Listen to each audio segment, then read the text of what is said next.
Hello students, I am Paras, your science teacher. आज हम पढ़ेंगे क्लास 10th की साइंस का चैप्टर नंबर 2 का पार्ट 4। ठीक है, ये वाला पार्ट पढ़ेंगे।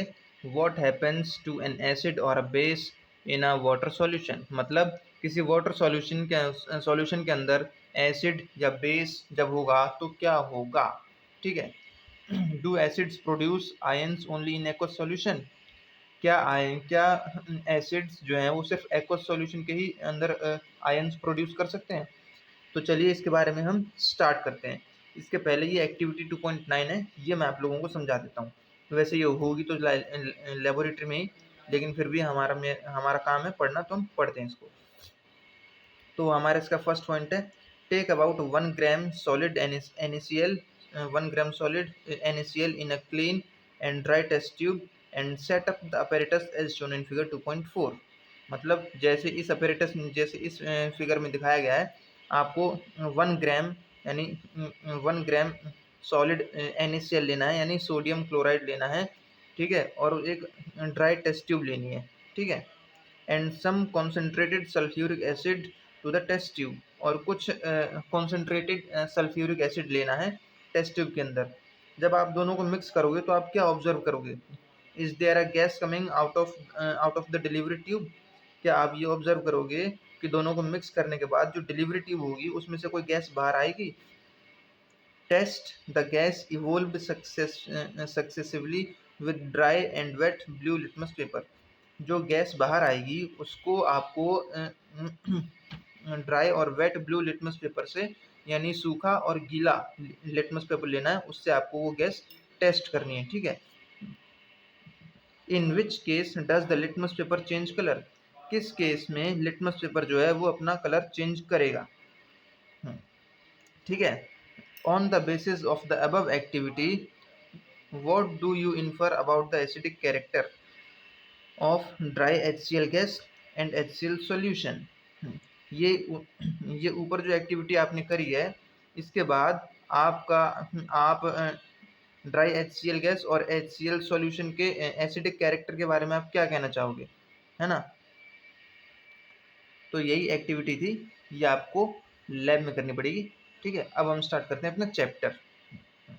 This experiment suggests that hydrogen ions in HCl are produced in the presence of water। इस ये वाली एक्टिविटी करने के बाद आपको ये पता चल जाएगा कि हाइड्रोजन जो HCl के अंदर हाइड्रोजन आयंस जो हैं वो वाटर की प्रेजेंस में प्रोड्यूस होने लगते हैं। ठीक है, the separation of H plus ion from HCl molecules can not occur in the absence of water. मतलब HCl मॉलिक्यूल्स को HCl मॉलिक्यूल्स को H प्लस आयन से सेपरेट करना, वो भी बिना पानी के, ठीक है, ये पॉसिबल नहीं है। या फिर सिंपल लैंग्वेज में बोलूँ, वाटर की एब्सेंस में H प्लस आयंस को HCl मॉलिक्यूल से अलग नहीं किया जा सकता।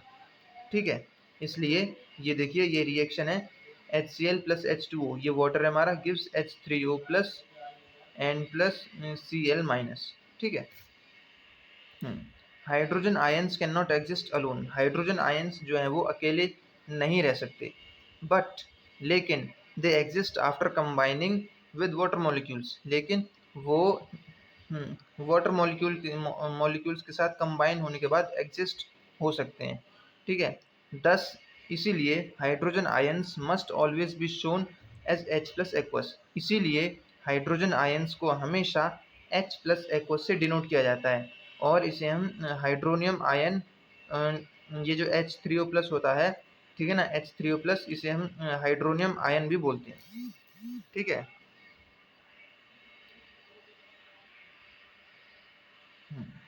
H plus plus H2O gives H3O plus. ठीक है, तो अब नेक्स्ट है हमारी डेफिनेशन।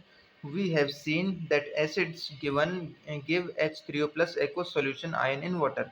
हमने देखा कि एसिड्स जो हैं वो वाटर के अंदर H3O प्लस और H प्लस एक्वस आयंस देते हैं। ठीक है, let us see what happens when a base is dissolved in water.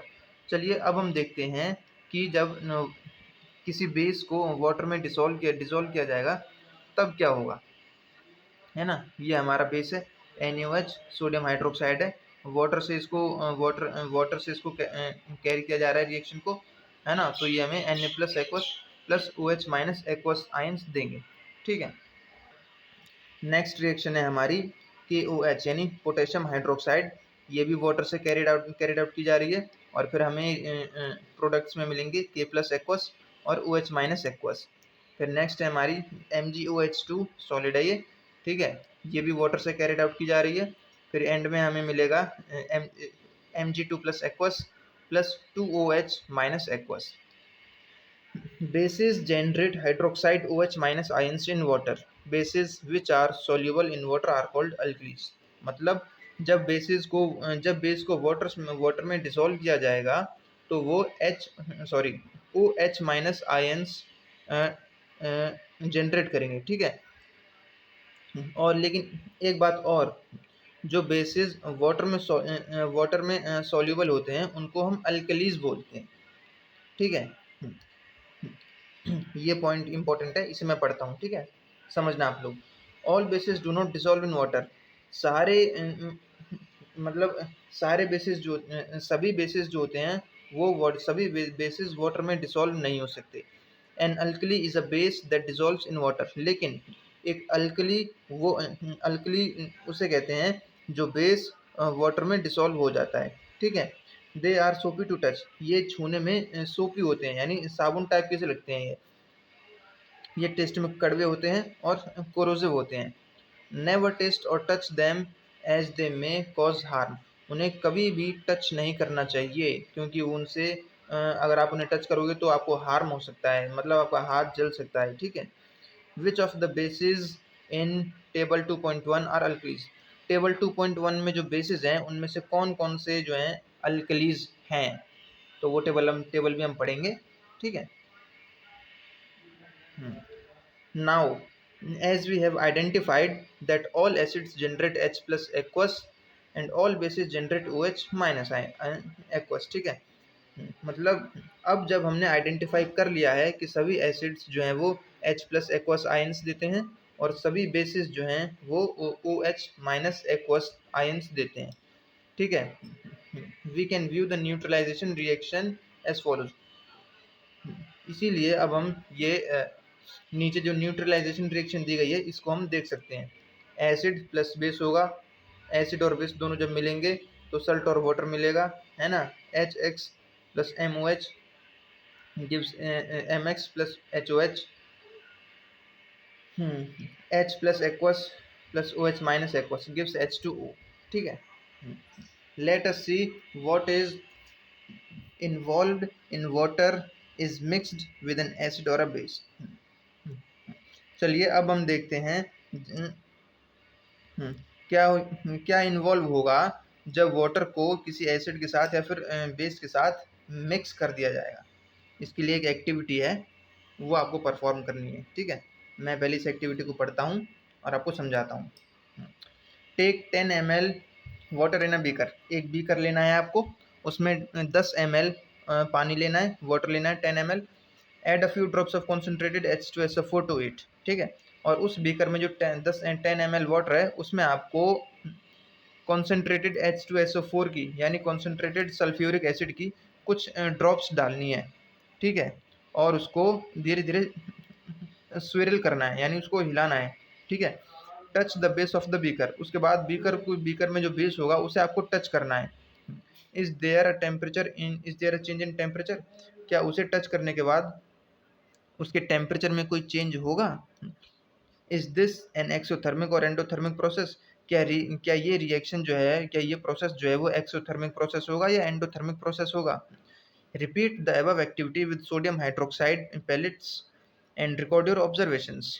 ये एक्टिविटी जो करी है इसके बाद आपको यही एक्टिविटी सोडियम हाइड्रोक्साइड के साथ करनी है और इसको जो ऑब्जर्वेशंस होंगे उन्हें आपको रिकॉर्ड करना है।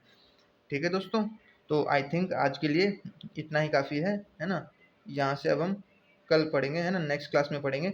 आई होप मेरा तरीका आप सभी को समझ में आया होगा। अगर समझ में आया है तो प्लीज़ इस वीडियो को लाइक शेयर और सब्सक्राइब ज़रूर करें। मिलते हैं नेक्स्ट क्लास में, तब तक के लिए स्टे होम स्टे सेफ।